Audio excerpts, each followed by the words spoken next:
시편 75편 1절로 봉독하겠습니다. 하나님이여, 우리가 주께 감사하고 감사함은 주의 이름이 가까움이라. 사람들이 주의 기이한 일들을 전파하나이다. 주의 말씀이 내가 정한 기약이 이르면 내가 바르게 심판하리니, 땅의 기둥은 내가 세웠거니와 땅과 그 모든 주민이 소멸되리라 하시도다. 셀라. 아멘. 우선 3절까지 봉독해 드렸습니다.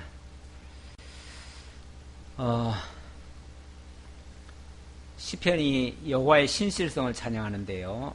3편부터가 1편부터 2편까지가 메시아 언약 선포시고 3편부터가 106편까지 메시아 언약 강구시라고 했습니다.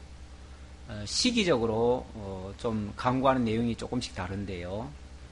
선민나라 창건 전, 그리고 창건 후, 그리고 분국 때 이렇게 구별해서 이해를 하고 있습니다. 자, 우리가 지금 보고 있는 장면은 73편부터 선민나라 분국 때의 이야기고요. 그 가운데서 첫 번째로는 공의에 대한 강구시를 하는 내용이 85편까지 이어져 가고 있습니다. 자, 그 가운데 공의라고 하면 하나님의 심판과 하나님의 그 진노의 역사, 이런 것들이 공의에 속한 건데요. 그런 가운데서 하나님의 보호가 있기를 강구하는 내용이 76편까지 소개되고 있습니다. 자, 75편이니까요. 그 가운데서 지금 살펴보는데요. 75편의 전체 내용은 악인을 심판하시는 야곱의 하나님께 감사와 찬송을 돌립니다. 악인을 심판하신다. 악인을 심판하는 가운데서 하나님의 공의가 드러난다, 그런 뜻이겠죠. 하나님의 공의가 드러나면 그것을 깨달은 야곱의 백성들이 하나님 앞에 감사와 찬송을 돌리게 되어진다, 그런 얘기입니다. 하나님이여, 우리가 주께 감사하고 감사함은 주의 이름이 가까움이라. 주님이 언약하셨는데 그 언약하신 대로 기사를 행하실 때가 곧 이르렀다, 그런 뜻이겠죠. 하나님의 역사를 이제 곧 보게 될 것입니다. 그래서 감사합니다. 사실 성도들의 바람은요, 현실로서는 사실은 굉장히 어려운 그런 일을 많이 당하기 때문에 늘 현실 가지고는 만족이 없어요. 현실로서는 만족하기가 쉽지 않습니다. 그런데 하나님의 약속을 기억하면 그 약속이 이루어짐을 기다리면서 현재를 참아내는 거죠. 사실은 우리가 우리 집사님 방금 기도할 때도 우리 말씀 가지고 세상을 이기고 나를 이기고 이렇게 이기게 해달라고 기도했지만은, 솔직히 우리가 이긴다는 게 뭡니까? 상대방을 때려 눕힙니까? 아니면 세계를 정복합니까? 우리가 뭘 하겠어요? 우리가 기껏 한다는 게 참아내는 거예요. 그렇죠? 우리가 이겨낸다는 거는 다른 게 아니고 우리에게 다가오는 그 환난과 시련, 역경, 어려움, 정말 혼란스러운 그런 문제들, 이런 것들을 잘 참아내는 거예요. 그렇잖아요. 잘 참아내고 극복해내는 거, 그게 어찌 보면 승리예요. 승리라고 해가지고 무슨 대단하게 어디 나가가지고 상대방을 때려 눕히고 이런 거 없어요. 그런 거 우리 하지도 못해요. 그런 걸 기대했다가는 실망할 수 있어요. 그렇죠? 그러니까 너무 큰 거 기대하지 마시고 우리 스스로가 극복해낼 수 있는 거, 자기를 먼저는 이겨낼 수 있는 거, 그리고 참아낼 수 있는 거, 견뎌낼 수 있는 거, 오래 참고 오래 인내하면 그게 승리 아니겠어요?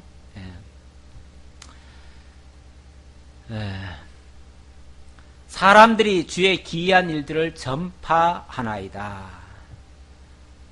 주의 이름이 가까우면, 하나님의 역사가 나타나면, 그 말이죠. 하나님의 약속하신 대로 그 역사가 나타나면 그걸 본 사람들이 주의 기이한 역사를 전파할 겁니다, 그 말이죠.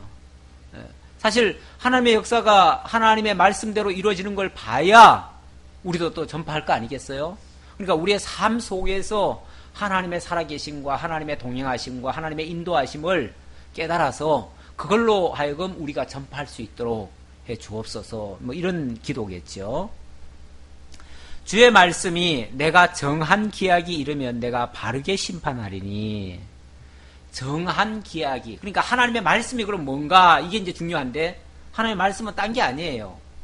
때가 이르면 정한 기약이 이르면 내가 바르게 심판할 거다. 하나님의 공의의 심판이 있을 것이고 거기서 하나님의 의가 드러날 것이다 그 말이에요. 그러니까 우리가 발견한다는 것은 딴 게 아니고 하나님이 정한 때에 당신의 약속하신 것을 이루심으로 그게 이제 나타나는 것으로는 하나님의 공의입니다. 때로는 진노의 모습이기도 하고요. 또 막 원수들이 때로는 뭐 물론 망하는 것도 그 중에 하나 되겠지만 우리가 잘 이겨내는 것도 또한 해당되겠지요. 그렇게 되어지면 우리가 이제 하나님을 찬양할 수가 있겠습니다. 땅의 기둥은 내가 세웠거니와 땅과 그 모든 주민이 소멸되리라 하시도다.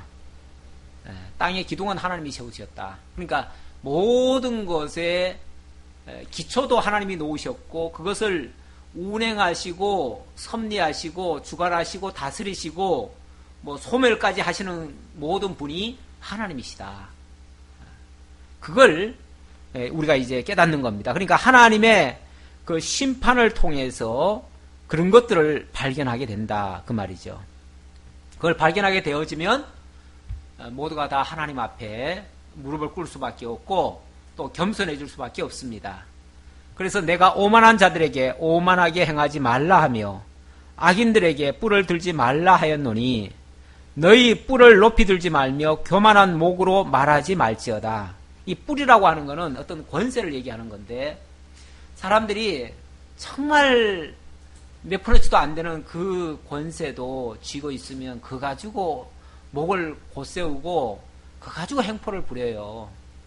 우리 좀 쉬는 시간에 뭐 몇몇 얘기를 하다 보니까 어떤 교회 이야기도 좀 나오고 그랬는데 물론 좀 부정적인 얘기입니다만은 아니 교회 목사가 뭐 대단한 존재라고 그렇게 왕노릇을 합니까? 그냥 교회 어떤 직임만 좀 가져도 그냥 왕노릇을 해요. 물론 뭐 하나님이 너희는 왕 같은 제사장이라 이런 말씀도 했어요. 그랬으니까 그래서 왕이라고 하는지 몰라도 또 어떤 교회는 뭐 목사는 세븐스타다 그래요. 왜 그러냐 그러니까 하나님이 7교회 사자에게 명하지 않았냐. 7교회 사자가 7별이 아니냐. 그러면서 7별은 세븐스타죠. 영어로. 그러니까 그냥 무슨 대단한 권세 있는 것처럼. 세상에는 5성 장군만 해도 대단하잖아요. 그렇죠? 근데 7성 장군이면 이거는 뭐 세상에 필적할 자가 없지요. 목사가 7성 장군이니까 이건 뭐 대통령보다도 더 높지요.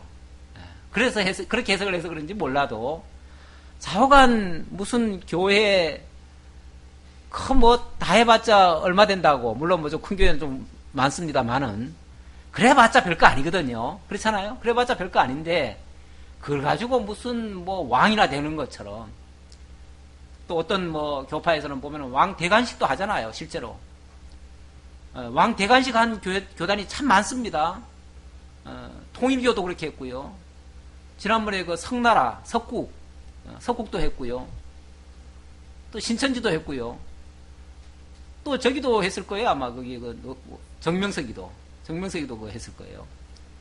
다 그렇게 자기가 왕이래요. 그냥 그래서 왕복도 있고 실제로 왕복도 있고 진짜 뭐 시녀들이 딱 그냥 이렇게 뭐 호위하는 가운데서 그냥 왕처럼 진짜 뭐 행군도 하고 뭐도 하고 그래요. 이런 식으로 진짜 이 착각을 하는 거예요. 근데 사람들이요. 이렇게 어느 정도 권세가 있고요. 어느 정도 자기 마음대로 하다 보면 자기도 모르게 그렇게 착각에 빠져들어가나 봐요. 자기가 진짜 왕인 걸로 착각을 하는가 봐. 그래가지고 온갖 짓을 다 해도 왕은 다 괜찮잖아요. 왕은 뭐든지 다 할 수 있잖아요. 왜? 모든 건 다 왕의 것이고. 그렇죠? 모든 건 다 왕의 것이니까 왕이 마음대로 할 수 있다. 그래가지고 뿔을 높여요. 다시 말하면 막 그걸로 권세를 부린다 그 말이에요. 행포를 부리고 온갖 짓을 다 해요. 그런데 하나님 뭐라고 그러시냐면은, 이거 마이크 좀 꺼주세요. 예. 내가 오만한 자들에게 오만하게 해가지 말아라. 악인들에게 뿔을 들지 말라. 그게 뭐 그렇게 대단한 거라고 그걸 가지고 고개를 쳐들고 그러냐 그 말이죠. 사실은 다 하나님의 종들인데 기껏 해야, 그렇죠? 좋게 봐줘야 하나님의 종들인데, 종이면은 정말 팔 걷고 뭔 짓을 생각해야지. 종이 뭐 하는 자예요, 원래? 원래 종은 마당 쓰는 자예요. 먼지 뒤집어 쓴 자예요. 원래 그 말 뜻은. 그러면은 가장 낮은 자리에서 먼지 뒤집어 쓰고 정말 청소하고 뭐 하는 자가 종이지. 뭐 그렇게 뿔을 높이 들어요. 뿔을 높이 든다는 말은 벌써 대적하는 자가 되는 거예요. 하나님한테 삿대질 하는 거나 마찬가지잖아요. 뿔 갖다 들이받는 그런 모습이잖아요. 너희 뿔을 높이 들지 말며 교만한 목으로 말하지 말지다. 물론 악인이죠. 악인이니까 그런 행동을 하겠지요. 정말 하나님의 종이라면 그럴 수가 없는 거겠죠. 무릇 높이는 일이 동쪽이나 서쪽에서 말미암지 아니하며 남쪽에서도 말미암지 아니하고 오직 재판장이신 하나님이 이를 낮추시고 저를 높이시느라. 높이고 낮추는 게요, 뭐 사람에게 달린 게 아니에요. 자기가 높인다고 높아지는 게 아니에요. 물론 이런 배경 속에는 세상의 군왕들이 스스로 뭐 이제 이 말씀이 기록될 그 당시로 본다면요, 세계 그 제국들이 서로 막 그 힘을 뽐냅니다. 동쪽에서도 바벨론이 막 나오고, 북쪽에서는 아수르가, 또 서쪽에서는 뭐 헬라가, 남쪽에서는 이집트가 서로 그냥 자기네들이 세계 최강국이라고 머리를 막 쳐들고 이렇게 각축전을 벌이고 있어요. 그런데 그렇게 높이는 일이 자기네들이 고개 세운다고 높아지는 게 아니다 그 말이에요. 인간이 힘세다고 높아지는 게 아니다 그 말이에요.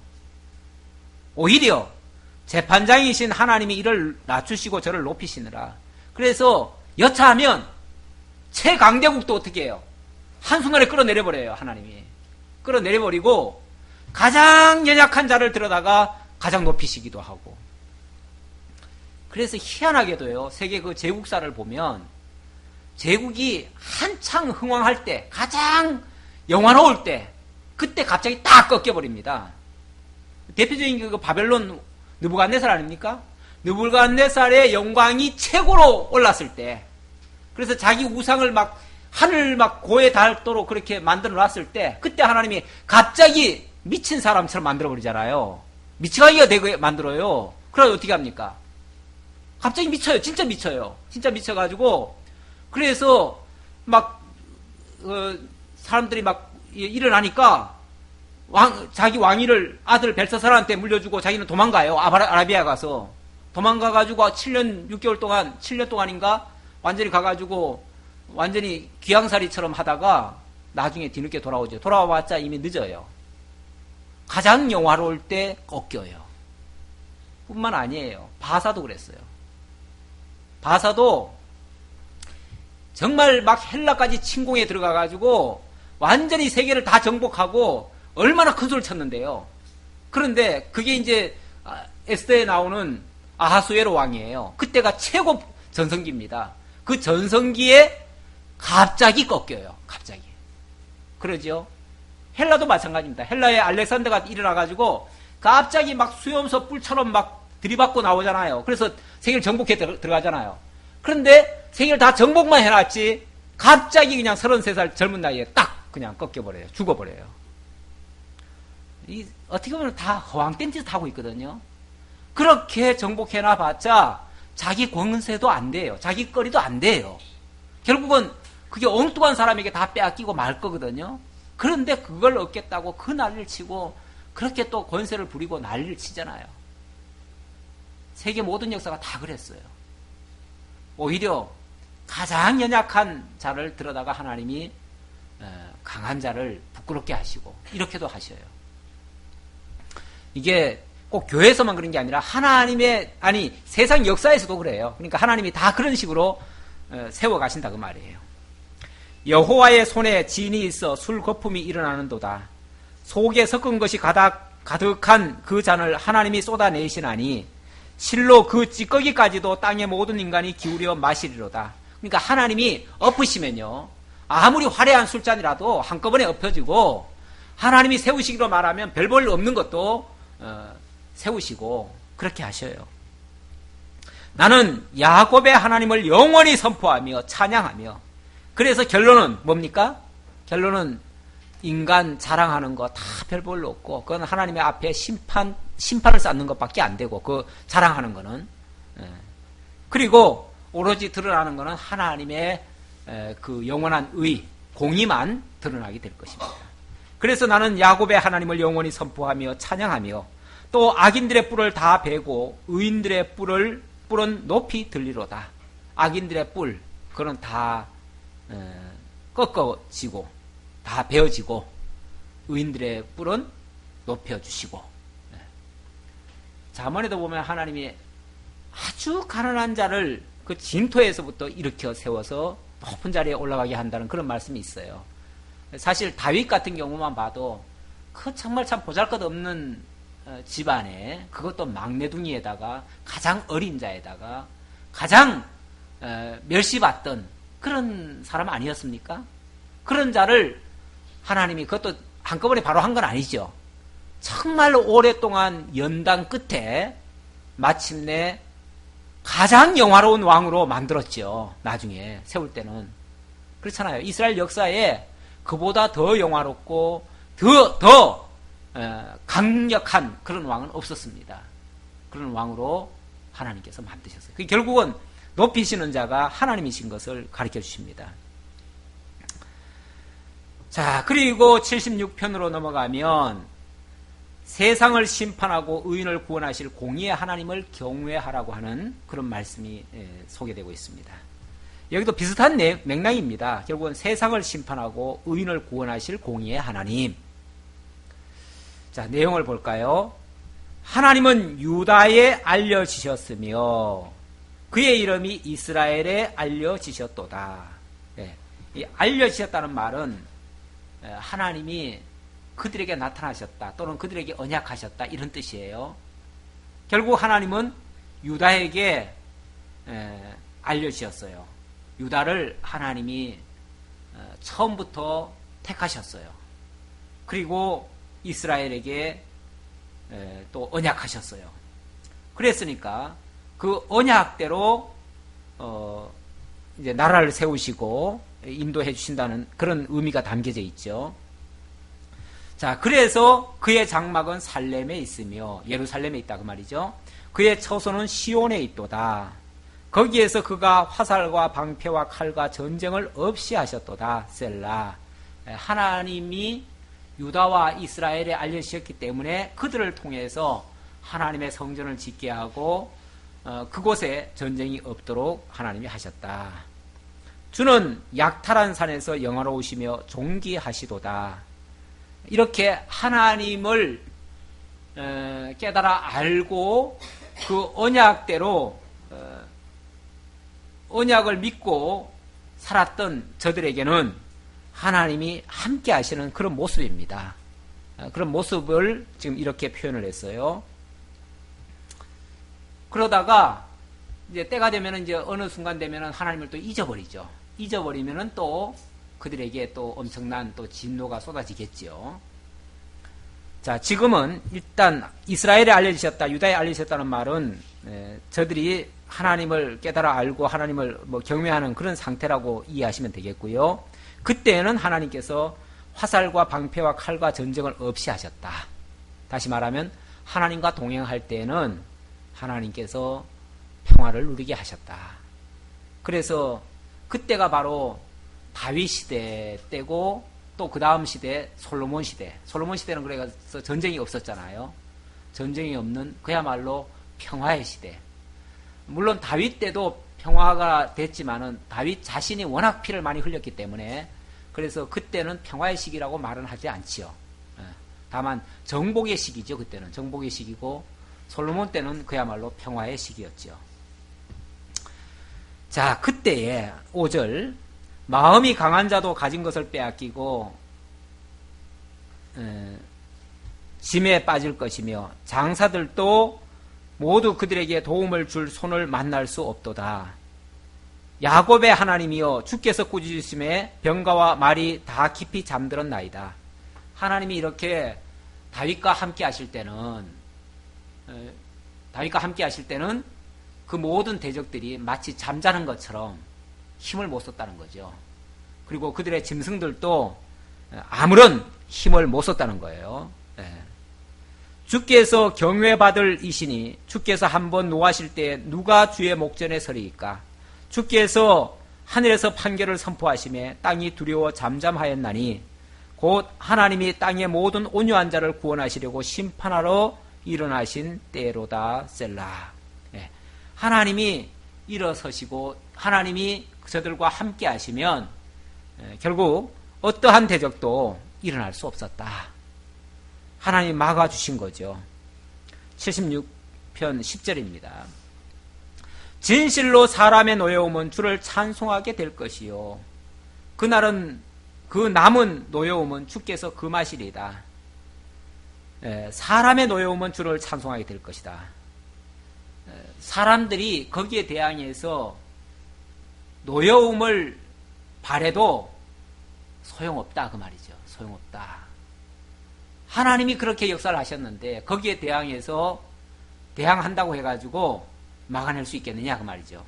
하나님의 진노를 누가 막아낼 수 있겠느냐. 하나님의 그 노여움을 누가 막아낼 수 있겠느냐. 결국 하나님이 일어나시면 모든 원수들은 그 앞에서 무릎을 꿇을 수밖에 없다는 그런 뜻으로 이야기한 겁니다. 너희는 여호와 너희 하나님께 서원하고 갚으라. 사방에 있는 모든 사람도 마땅히 경외할 이에게 예물을 드릴지로다. 그러니까 우리는 그 대적들을 막으시고 그 대적들을 꼼짝 못하게 누르시고 그리고 언약 자손들에게 함께 하시는 그 하나님을 찬양할 수밖에 없어요. 그리고 그 하나님 앞에 경외하고 예물을 드릴 수밖에 없어요. 그가 고관들의 길을 꺾으시리니 그는 세상의 왕들에게 두려움이시로다. 그렇게 하시는 그 하나님이 모든 세상 사람들에게 두려움의 대상, 이건 뭐 단순히 그냥 두려워하는 게 아니라 물론 대적들은 두려워하겠죠. 그러나 언약 자손들은 하나님을 경외하게 되겠죠.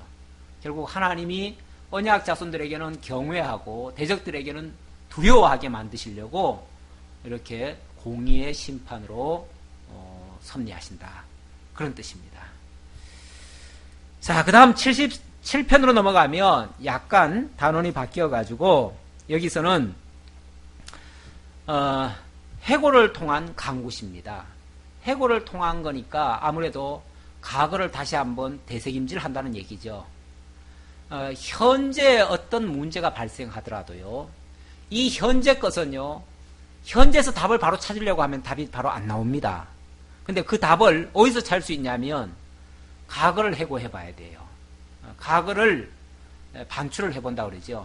반출을 해보면 현재의 그 어떤 시점을 알 수가 있고 이것이 어디로 갈 것인가를 방향을 알 수가 있어요. 길을 찾을 수가 있어요. 사람들이 너무 현재 것에 매달리면요, 거기에 함몰이 돼버리면 어떻게 해야 될지 몰라요. 그래서 가끔씩 길을 잃어버린다고 그러죠. 어떻게 해야 될지 몰라요. 막 방황을 해요. 당황스러워해요. 그런데 그 속에 깊이 들어간다고 해서 찾아낼 수 있는 게 아니에요. 그 문제 아무리 해결하려고 발버둥 쳐봤자 그게 해결되는 게 아니에요. 그럴 때는 오히려 과거를 한번 살펴봐야 돼요. 곰곰이. 그래서 역대 그 왕들도 보면 굉장히 막 번민스러울 때가 있었잖아요. 번민스러울 때는 뭘 했냐면은 옛날 서고를 한번 찾아봐요. 서고를 뒤져봐가지고 과거에 무슨 일이 있었는가 한번 살펴봐요. 거기서 어떤 힌트를 또 얻는 거예요. 거기서 어떤 문제의 핵심, 키포인트를 거기서 찾는 거예요. 아, 이런 문제가 있었구나. 그때 이런 일이 있었네. 그렇다면 이번 이런 사건도 결국 이런 일을 위해서 하나님이 하셨겠구나라는 답을 찾을 수가 있어요. 그래서 과거라는 것을 막연히 우리가 무슨 뭐 현재 막 실망해가지고 과거로 되돌아가고 싶어가지고 하는 게 아니에요. 과거를 무슨 뭐 추억하고 그것 쪽으로 가기 위한 목적이 아니에요. 과거는 어찌 보면 오늘에 대한 어떤 거울일 수 있어요. 거울을 한번 들여다보는 거예요. 그래야 내 현재를 정확히 한번 읽을 수가 있고, 그래서 미래를 발견할 수 있는 그런 하나의 길로 찾는 거죠. 자, 77편은 조금, 아니죠. 77편은 긴 게 아니고 78편이 길군요. 77편은 환난날에 불안을 토로하면서도 하나님의 역사를 회고하는 장면입니다. 그러니까 당장 어려움을 만났으니까 아무래도 굉장히 불안하죠. 불안하니까 불안하면 어떻게 합니까? 불안한 대로 하나님 앞에 불안을 호소할 수밖에 없죠. 그래서 굉장히 현실에 대해서는 굉장히 어떻게 보면 부정적입니다. 현실은 정말 고통이에요. 고통인데 고통은 고통대로 얘기를 하고 그러면서 과거 해고를 통해서 답을 찾자는 거죠. 자, 그런 내용을 한번 봅시다. 내가 내 음성으로 하나님께 부르짖으니 내 음성으로 하나님께 부르짖으면 내게 귀를 기울이시리로다. 일단 하나님 앞에 당한 모든 것을 호소하겠다 그 말이죠. 나의 환난 날에 내가 주를 찾았으며 밤에는 내 손을 들고 거두지 아니하였나니 내 영혼이 위로받기를 거절하였도다. 얼마나 고통이 극심하면 밤에도 잠을 못 이루고 하나님 앞에 두 손 들면서 기도하는 거죠. 두 손 든다는 말은 그야말로 항복한다는 의미 아니겠어요? 예, 항복하듯이 정말 난 두 손 두 발 다 들었습니다. 내 모든 수단과 방법은 내가 다 내려놓겠습니다. 하나님 어떻게 할까요? 예. 그런데 어떤 것도 위로가 안 돼요. 위로가 안 돼요. 쉽게 말하면 해답이 없는 거죠. 해답을 못 찾는 거죠. 내가 하나님을 기억하고 불안하여 근심하니 내 심령이 상하도다 셀라. 기도한다고 하나님이 그래 기도했으니 내가 응답 주겠다. 지금부터 받아 적어라. 그리고 딱 답을 줍니까? 바로 안 주죠. 바로 안 주니까 이게 더 힘드는 거죠. 그래서 어떻게 해야 될지 몰라가지고 또 그러니까 이게 이제 쉽게 말하면 영혼이 위로받기를 거절한 거나 마찬가지예요. 굉장히 답이 없으니까 어떻게 해야 될지를 계속 모르겠다는 거죠. 그래서 불안하고 근심하고 심령이 상한다 그 말이에요. 상해요. 주께서 내가 눈을 붙이지 못하게 하시니 내가 괴로워 말할 수 없나이다. 내가 옛날 곧 지나간 세월을 생각하여 싸우며 밤에 부른 노래를 내가 기억하여 내 심령으로 내가 내 마음에 강구하기를. 그래서 별의별 생각이 다 들겠죠. 사람이요 불안하고 답을 못 찾으면요 온갖 망상 같은 것들이 떠올라가지고 그것 때문에 진짜 잠을 이룰 수가 없습니다. 심지어 무슨 생각까지 하느냐 하면은 주께서 영원히 버리실까. 이대로 계속 내버려두면 죽는 것 같잖아요. 버려지는 것 같잖아요. 그렇죠? 그러니까 주님이 진짜 날 완전히 버리시는가. 다시는 은혜를 베푸지 아니하실까. 그의 인자하심은 영원히 끝났는가. 그의 약속하심도 영구히 패하였는가. 하나님이 그가 베푸실 은혜를 잊으셨는가. 노하심으로 그가 베푸실 긍휼을 그치셨는가. 물론 이걸 뭐라 그러죠? 이런 생각들을 좀 뭐라고 할까요? 경망스럽다고 할까? 우리가 정말 평소에는 참 믿음 좋아요. 대부분이 다 믿음 좋아요. 다 믿음 좋은데 어려움 당하고 보면 그게 진짜 그 사람의 믿음이 진짜 믿음의 진면목을 거기서 볼 수 있어요. 진짜 어려움을 당하면 그렇게 믿음 좋았던 사람이 별의별 걱정을 다 해요. 그래서 심지어는 하나님이 진짜 있긴 있어. 이런 소리까지도 나오지요. 심지어는 마침내는 그 소리까지 나와요. 그러니까 참 뭐 별의별 어떤 경우에도 변치 않을 것 같은 그런 사람도 진짜 끝에 가보면은 이해할 수 없는 그런 또 변절의 말을 하는 경우도 종종 보잖아요. 사실은 이래서 그래요. 이 시인이라고 왜 믿음이 없겠어요? 그렇죠? 왜 믿음이 없겠어요? 믿음이 있지요, 당연히. 있는 사람인데 그 환란이 극심하고 거기에 대한 해답이 바로 안 떨어지니까 이게 별의별 걱정을 다 하는 거예요. 별별 생각을 다 하는 거예요. 여기서 이제 답을 못 찾으면 정말 큰일입니다. 큰일이에요. 10절 봅시다. 10절은 이제 조금 뭐라고 할까? 좀 방향을 전환한다고 할까요? 또 내가 말하기를 이는 나의 잘못이라. 지존자의 오른손에 해. 곧 여호와의 일들을 기억하며 주께서 옛적에 행하신 기이한 일을 기억하리로다. 여기서 이제 이런 반성을 해보는 거죠. 내가 이게 지금 무슨 생각하고 있는가? 무슨 망령된 지금 생각을 하고 있는가? 이건 내 잘못이야. 내 믿음이 없는 거야. 그러면서 우리 하나님을 생각하자. 우리 하나님 어떤 분이신가? 그분은 지존자의 오른손에 해. 지존자는 스스로 있는 자 아닙니까? 그렇죠? 스스로 있고 지극히 높으신 자죠. 지극히 존귀한 자죠. 자, 영원 자존하시고 지극히 높으신 가장 위대하신 그분이 오른손에 해를 가지고 역사를 주관해 가셔요. 다시 말하면 공의의 역사를 주도해 가셔요. 그런 분이 여호와의 일들을 기억하며 주께서 옛적에 행하신 기이한 일을 기억하리로다. 정말 하나님이 하신 일을 되새겨보는 거예요. 얼마나 크신 일을 하셨는가? 얼마나 위대한 일을 하셨는가? 그걸 생각하면 다시금 하나님에 대한 그 불신의 생각들이 사라지고 또 하나님에 대한 신뢰가 다시 나오게 되는 거죠. 그래서 12절 또 주의 모든 일을 작은 소리로 읊조리며 주의 행사를 낮은 소리로 대뇌이리로다. 하나님의 행사를 대뇌이게 된다. 다시금 상기하고 기억하고 조금 전까지 의심하던 놈이 갑자기 믿음 있는 것처럼 큰 소리 칠 수는 없잖아요. 그렇죠? 그러니까 하나님 또 제가 어리석게도 미련하게도 하나님을 이렇게 불신했습니다. 하나님 이렇게 위대하신 분이신데 이렇게 능력 많으신 분이신데 그러면서 자기 속으로 다시 작은 소리로 하나님 앞에 염치가 없어가지고 작은 소리로 읊조린대요. 네. 그러면서 결국은 하나님을 찬양할 수밖에 없습니다. 이렇게 이제 반전이 되는 거예요. 어떻게?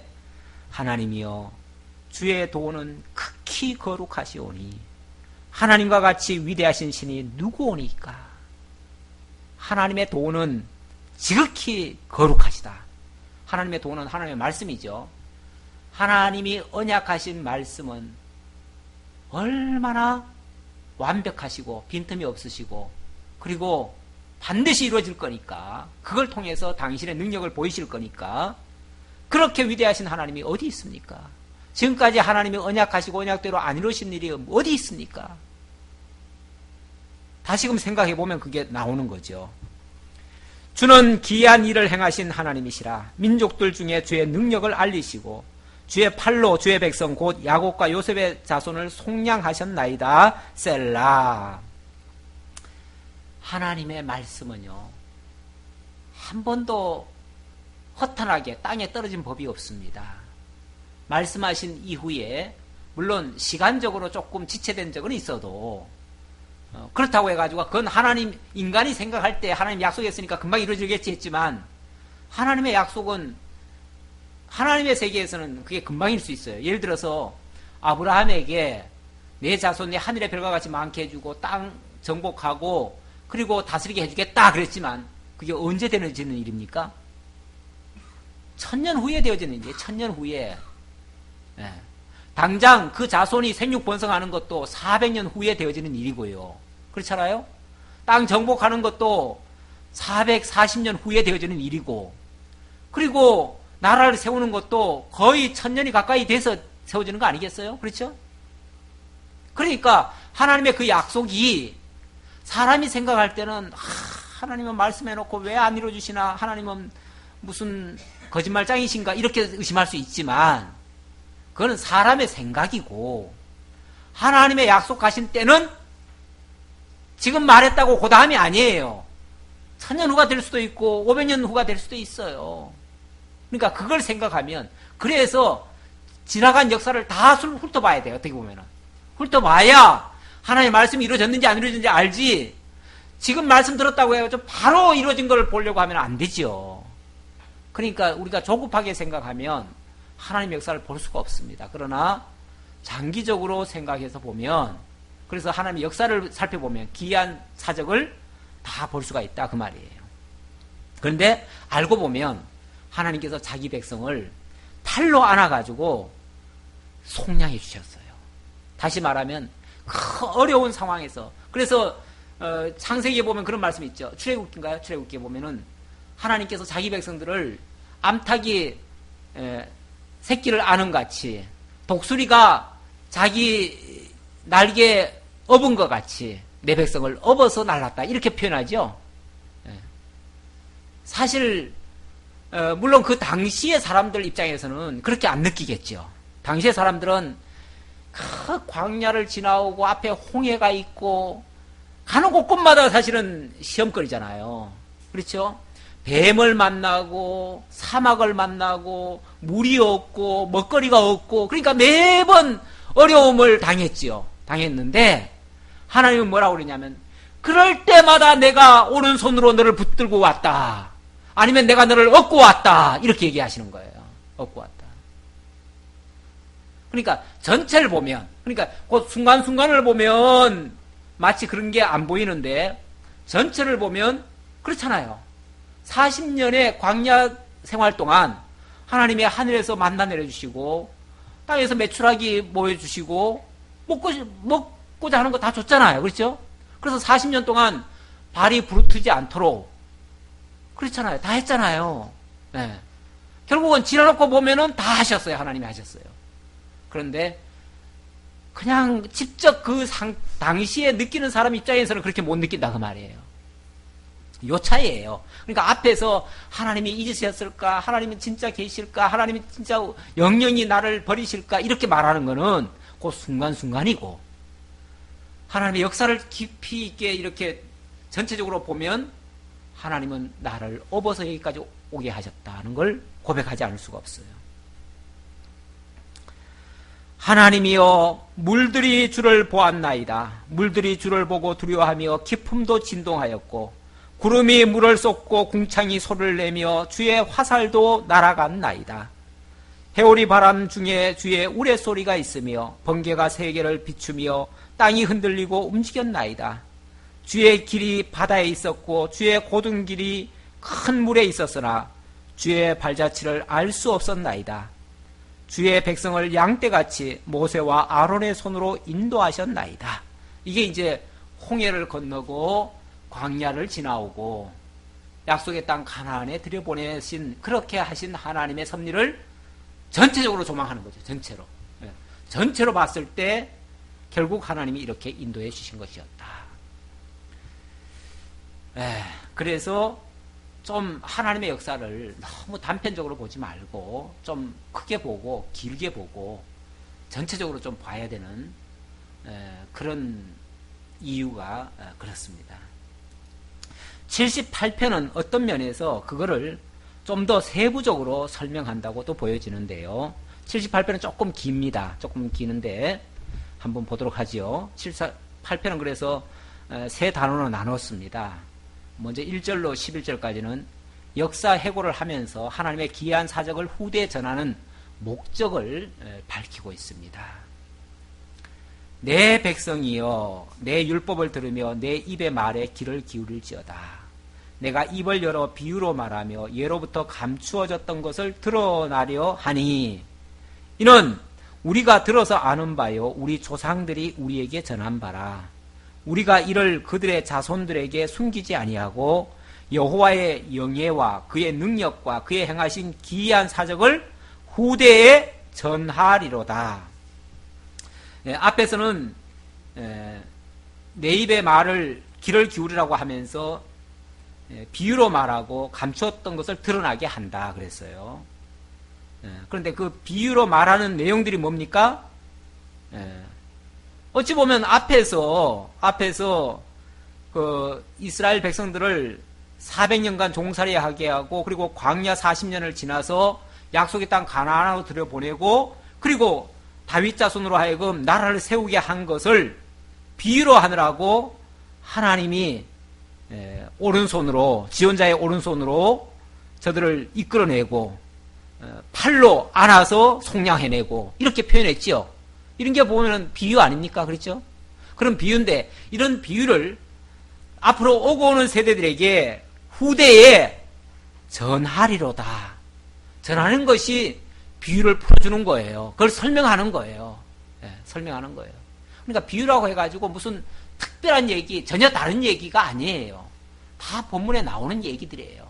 그걸 그냥 좀 더 우리들 감각에 다가오도록 그래서 택한 백성들은 깨닫고 하나님을 찬양하도록 그리고 하나님의 백성이 아닌 자들에게는 뭐 걸려 넘어지도록 하는 예도 좀 있는데 근본적으로 우리는 다 택한 백성들에게 하는 말이니까 알기 쉽게 하는 말이에요. 비유라고 해가지고 무슨 모르는 소리가 아니에요. 이런 내용을 지금 비유라고 얘기하는 거예요. 비유라고 표현하고 그걸 오고 오는 세대들에게 전해가지고 모든 하나님의 백성들이 정말 하나님은 전능자이시고 언약대로 이루시는 신실하신 분이시고 그리고 언제나 우리와 함께 하시는 분이시고 마침내 약속대로 반드시 구원해 주시고 승리케 하신다는 것을 알게 하시려는 것이 이렇게 비유로 설명하는 목적이 되는 거예요. 이걸 후대에 전하는 목적이 되는 거예요. 여호와께서 증거를 야곱에게 세우시며 법도를 이스라엘에게 정하시고 우리 조상들에게 명령하사 그들의 자손에게 알리라 하셨으니 증거를 야곱에게 세우셨다. 법도를 이스라엘에게 정하셨다. 하나님이 당신의 미래 계획을 야곱에게 언약하셨잖아요. 그렇죠? 그리고 율법을 통해서 정해주셨잖아요. 그렇죠? 율법을 통해서 어떻게 역사를 하실 것인지를 알려주셨잖아요. 그게 쉽게 말하면 야곱에게 증거를 세우고 법도를 정한 거예요. 그래 놓고 자손들에게 명하시면서 그의 조상들에게 그렇게 명하고 자손들에게 알리라고 했어요. 이유는요. 이는 그들의 후대 곧 태어날 자손에게 이를 알게 하고 그들은 일어나 그들의 자손에게 일러서 대대손손 일러서 그들로 그들의 소망을 하나님께 두며 자 목적이 어디 있어요? 그들의 소망을 하나님께 두며 무슨 모르게 하려는 게 아니에요. 그들의 소망을 하나님께 두며 세상 것 의지하지 않고 그 어떤 어려운 일이 발생하더라도 거기에 함몰되지 말고 영원하신 하나님 언약하신 대로 이루시는 하나님 그 하나님께 소망을 두고 그 말이에요. 하나님께서 행하신 일을 잊지 아니하고 오직 그의 계명을 지켜서 그들의 조상들 곧 완고하고 패역하여 그들의 마음이 정직하지 못하며 그 심령이 하나님께 충성되지 아니하는 세대와 같이 되지 아니하게 하려 하심이로다.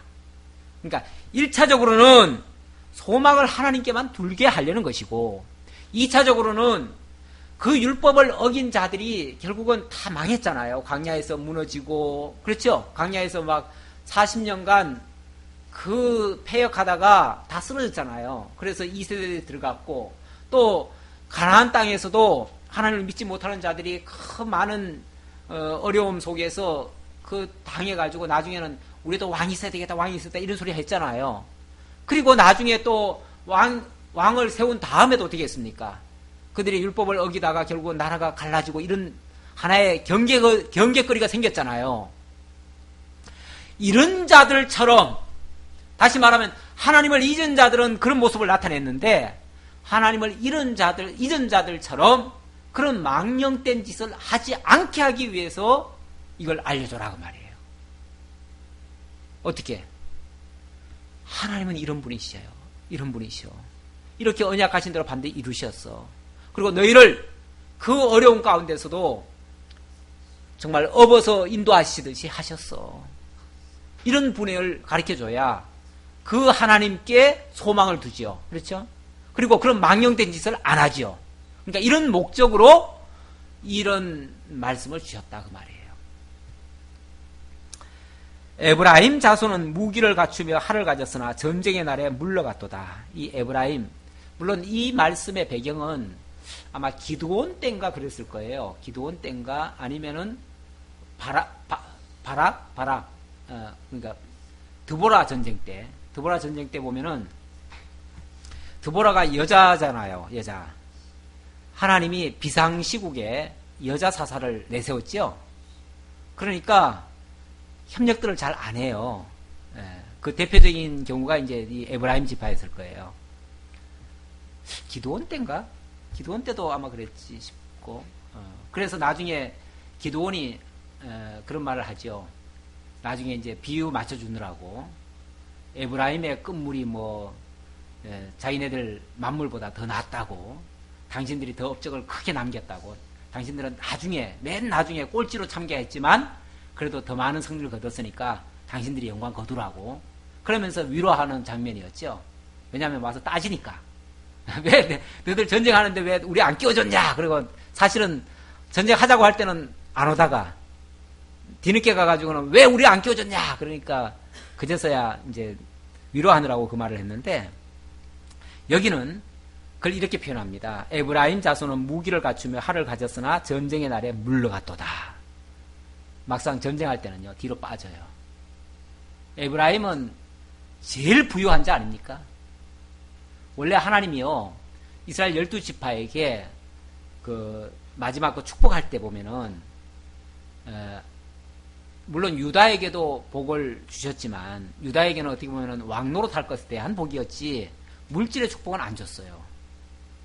물질의 축복은 그렇게 안 줬어요. 그리고 에브라임에게는 두 배, 그러니까 요셉 지파에게는 장자의 그런 축복을 줬어요. 그래가지고 에브라임 지파, 므낫세 지파는 땅도 배고요, 인구도 배고요, 다른 지파에 비해서 또 기름진 땅을 또 차지해요. 그래가지고 모든 것이 풍요로웠어요.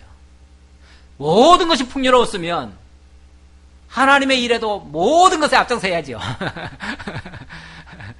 그런데 보면은 힘있고 많은 걸 갖춘 사람들이 하나님의 일에는 정작 빠지는 경우가 많아요. 오히려 알아주는 일에는 참가하지만 그렇지 않은 일에는 뒤로 빠져버려요. 예, 그걸 얘기하는 거예요. 그걸 얘기하고 그들이 하나님의 언약을 지키지 아니하고 그의 율법 준행을 거절하며 여호와께서 행하신 것과 그들에게 보이신 그의 기이한 일을 잊었도다. 왜 그렇게 했는가? 잊어서 그래요. 근데 희한하죠. 그러니까 우리가 구약시대, 많은 사람들이 구약시대 때 막 복이라고 하면은 막 물질적으로 엄청나게 받은 걸 복이라고 생각해요. 그래가지고 이렇게 복 받았다고 막 그러면서 그걸 가지고 이제 하나의 모델처럼 생각하는데, 성경은 뭐라고 얘기를 하냐면요, 여수론이 배부름에 하나님을, 자기를 지으신 하나님을 발로 찼도다 그래요. 그러죠? 하나님은 부유하게 해놓고는 오히려 하나님과 멀어지게 하는 그런 경우가 성경에는 많이 소개되고 있어요. 어찌 보면 에브라임도 육적으로는 복을 많이 받았는데 오히려 하나님께는 멀어졌어요. 사실은 뭐 나중에 물론 얘기지만 이스라엘 나라가 두 쪽이 났잖아요. 거기에 제일 앞장서서 반대한 지파가 어디입니까? 에브라임이죠. 맞잖아요. 네. 네, 이런 식으로 결국은 하나님의 언약을 지키지 않고 율법 준행을 거절했는데, 그렇게 한 이유는 하나님께서 그의 기이한 일들을 보여주신 것을 잊었다. 그게 이제 하나의 원인이다 그 말이죠. 그러니까 뭘 하라는 거예요? 부지런히 후대에게 가르쳐라. 전해라. 안 가르쳐주면 이 꼴 난다 그 말이죠. 이 꼴 난다 계속. 12절로부터 39절까지는 출애굽에 나타난 하나님의 은혜를 회고하며 감사하는 장면입니다. 그러니까 과거를 잊지 말고 다시 회고를 해야 되는데, 회상을 해야 되는데, 그걸 깨닫고 나면 하나님의 은혜가 생각이 날 것이고, 그러면은 하나님 앞에 감사할 수가 있습니다. 옛적에 하나님이 애굽 땅 소환들에서 기이한 일을 그들의 조상들의 목전에서 행하셨으되, 그가 바다를 갈라 물을 무더기같이 서게 하시며 그들을 지나가게 하셨으며, 믹돌과 비아히롯 앞, 거기가 이제 소환 땅이에요. 거기서 하나님이 앞에 홍해가 있게 하고 뒤에는 애굽 병사들이 쫓아오게 만들고 양쪽에는 골짜기가 있어가지고 완전히 사면이 에어싸이게 만들어버렸죠. 그래 놓고 하나님이 바다를 갈라서 물을 무더기같이 서게 했어요. 그리고 자기 백성들은 안전하게 건너가게 했어요. 광야에서도 마찬가지죠. 광야에서도 정말 얼마나 뜨겁습니까? 광야 갔다 오신 분들 얘기 들어보면요. 물론 뭐 여행을 갔으니까 하루 종일 걷지는 않았겠지만 하루 종일 걸어도 끝이 안 보인대요. 진짜 차를 타고 가는데 가도 끝이 안 보인대요.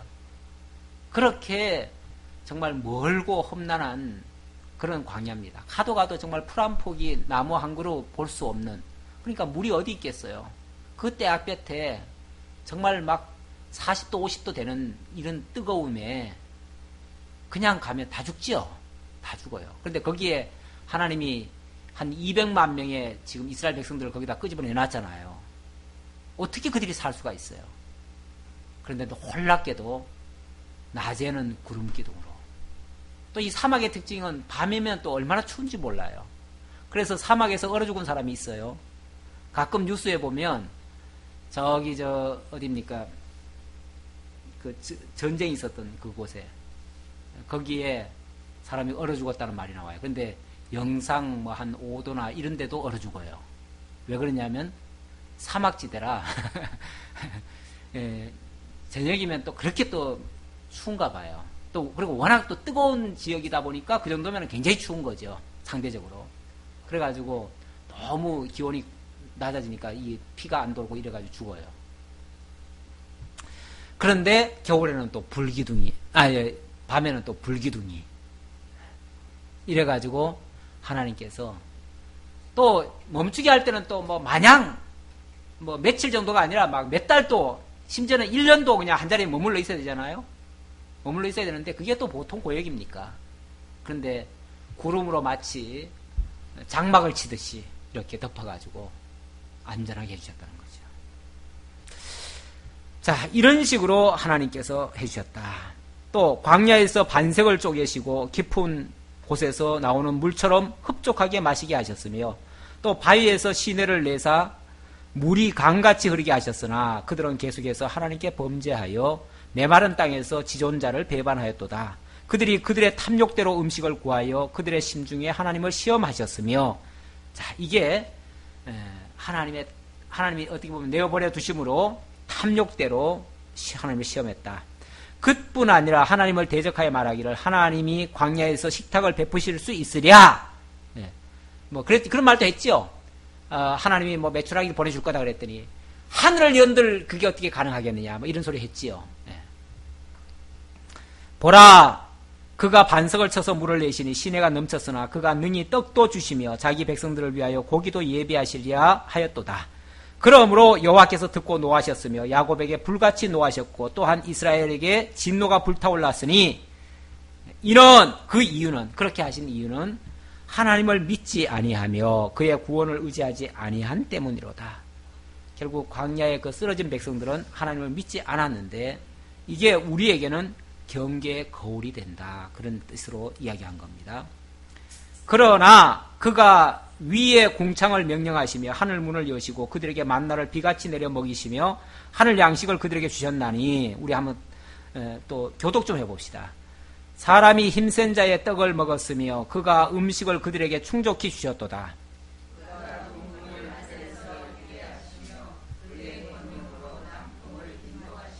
먼지처럼 많은 고기를 비같이 내리시고 나는 새를 바다의 모래같이 내리셨도다.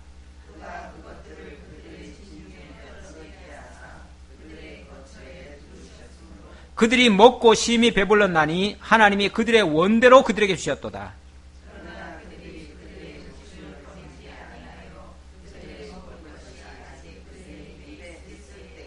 하나님이 원대로 주셨대요. 실컷 먹어라. 실컷 먹어라. 그리고 줬는데 그것이 미처 소화도 되기 전에, 그 말이에요. 소화도 되기 전에 하나님이 그들에게 노염을 나타내사 그들 중 강한 자를 죽이시며 이스라엘의 청년을 쳐 엎드리셨도다.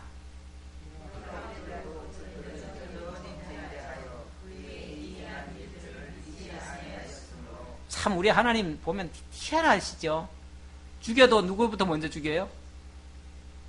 강한 자부터. 그들 중에 강한 자부터. 또 청년들은 뭐 돌을 씹어도 소화할 사람들이잖아요. 근데 그까짓 거 먹고 체해서 죽어요? 그런데 하나님은 정말 약한 자들은 오히려 살리시고 강한 자들은 죽이시고, 그 광야를 나중에 다 통과하고 나니까요, 이스라엘 백성들이 그랬어요. 가데스 바네아에서 너희들 이제 곧장 올라가라 그랬더니, 우리는 젊으니까 우리는 올라갈 수 있겠지만 저 여자들과 어린아이들은 어떻게 올라가겠습니까? 저 대적들이 내려오면 어린아이들과 부녀들은 다 죽을 겁니다. 저 어린아이들은 다 죽을 겁니다. 이렇게 얘기했어요. 그랬을 때 하나님 뭐라 그랬습니까? 누가 누구를 걱정해요? 너들은 다 죽고 너들이 염려하던 어린아이들은 다 올라갈 거다. 이렇게 말씀하시죠. 그래, 나중에 보니까 진짜 1세대들은 다 죽고 어른들은 다 죽고 애기들은, 그때 태어났던 애기들은 다 올라가죠. 우리 하나님 이렇게 하시는 분이에요. 그러니까 인간이 할 수 있다 하는 거는 다 못하게 하시고 할 수 없다 하는 거는 다 하게 하시고 당신이 해가신다는 걸 알게 하시는 그런 하나님이셔요. 자, 이렇게 했음에도 불구하고 저들이 안 믿었대요. 그러니까 어떻게 해요? 33절, 하나님이 그들의 날들을 헛되이 보내게 하시며 그들의 횟수를 두려움으로 보내게 하셨도다.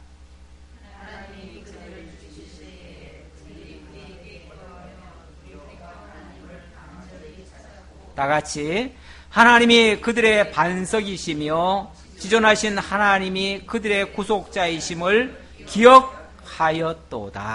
예. 그들을 죽이실 때 비로소 하나님을 찾고, 비로소 그때 가가지고 하나님이 반석이시며 지존하신 하나님이 그들의 구속자임을 기억하였대요. 좀 늦은 감은 있지만 그래도 그렇게라도 깨달으면 다행이죠. 그렇죠? 예.